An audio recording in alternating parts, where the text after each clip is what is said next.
Le nettoyage intestinal. Selon les experts, la majorité des problèmes de santé sont la conséquence d'un côlon encrassé. Pourquoi? Simplement à cause des habitudes de manger et de boire des aliments chargés de conservateurs, de produits chimiques, de farine blanche, de sucre, de graisse, d'aliments dérivés du lait, du tabac, de l'alcool et même de l'air que nous respirons.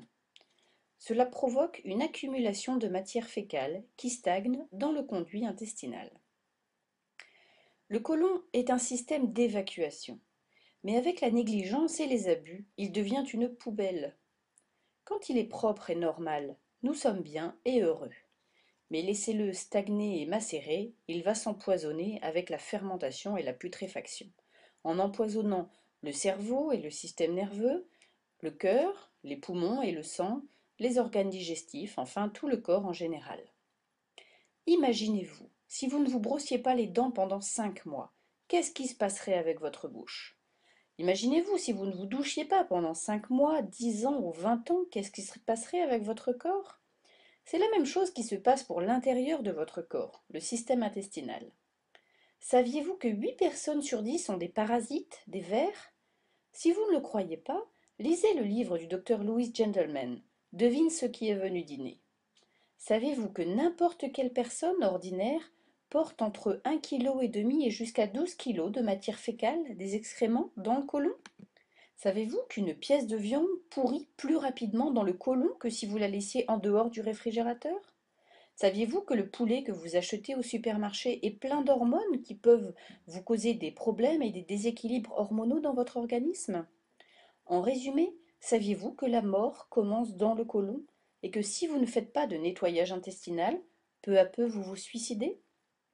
L'accumulation de matière fécale peut causer un état de putréfaction qui peut avoir pour résultat de nombreuses maladies comme le diabète, l'inflammation du foie, la constipation, la fatigue, le surpoids, des rides de vieillissement prématuré, l'hypertension, le cholestérol, des poumons faibles, des odeurs désagréables, des cernes, des maux de tête, des migraines, des cancers, des problèmes de peau comme le psoriasis, comme l'acné et bien d'autres.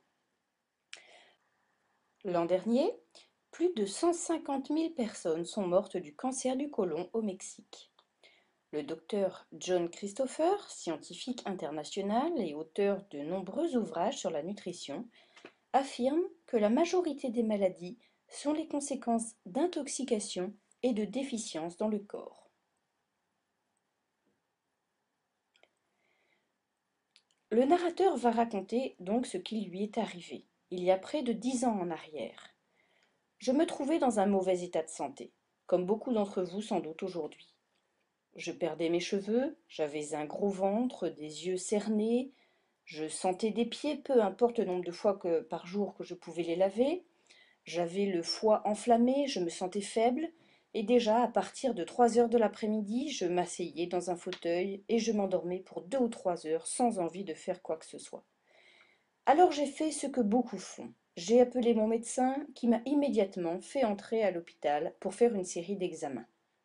Pendant 3 jours, j'ai subi des piqûres, des prises de sang, des radiographies, puis les médecins m'ont informé qu'ils m'avaient découvert un problème au côlon, et que dans les 6 semaines, ils pensaient me faire une colostomie, c'est-à-dire me couper 12 à 16 pouces de côlon.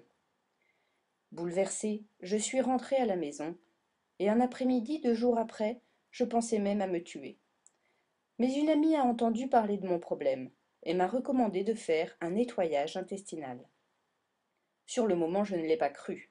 Elle n'était pas médecin, et en plus c'était une femme. Et que connaissent les femmes? Cependant, elle, très intelligente et se rendant compte de ma stupidité, insista pour que je rencontre un docteur en naturopathie. Et lui, conscient de mon problème, me recommanda un nettoyage intestinal. J'ai suivi ses instructions pour ce nettoyage intestinal et presque immédiatement, j'ai commencé à évacuer des excréments noirs et très malodorants qui me donnaient envie de vomir. C'était comme ça tous les jours, j'allais 3 ou 4 fois aux toilettes, et petit à petit j'ai commencé à me sentir mieux. J'ai commencé à perdre du poids, mon gros ventre a commencé à dégonfler, les taches sur le visage et les cernes ont disparu.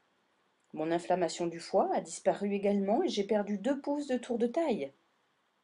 Quand je me suis présentée à l'hôpital 6 semaines plus tard pour l'opération, j'ai insisté pour que les docteurs me refassent des radios et des examens, ou sinon je refusais qu'ils m'opèrent. Ils étaient très réticents, mais ils l'ont fait.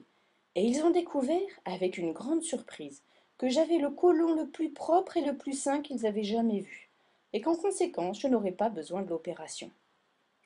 Quelques jours après, j'ai été étudier avec ce docteur en naturopathie, et j'ai vu de mes propres yeux de nombreuses personnes qui avaient pu cesser leurs injections d'insuline, des gens qui avaient été paralysés et qui remarchaient, des malades du cancer qui avaient guéri, etc.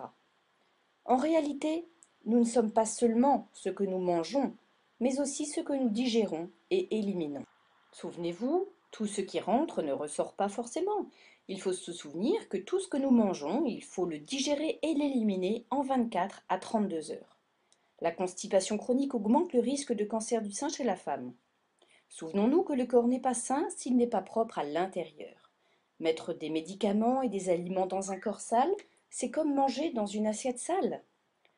Le fameux docteur V.I. Irons, un spécialiste reconnu du côlon, dit la chose suivante. Selon moi, il n'y a pas plus d'une seule maladie. Et cette maladie, c'est l'auto-intoxication, le corps s'empoisonnant lui-même. C'est la porcherie dans notre système qui nous tue.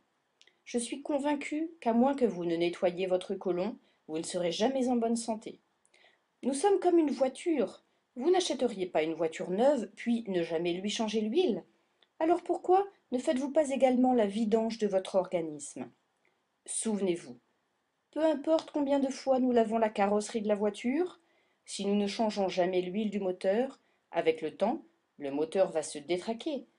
C'est la même chose avec notre corps. Tous les jours, quand nous nous levons, nous nous douchons et lavons l'extérieur du corps sans jamais nous occuper de le nettoyer à l'intérieur.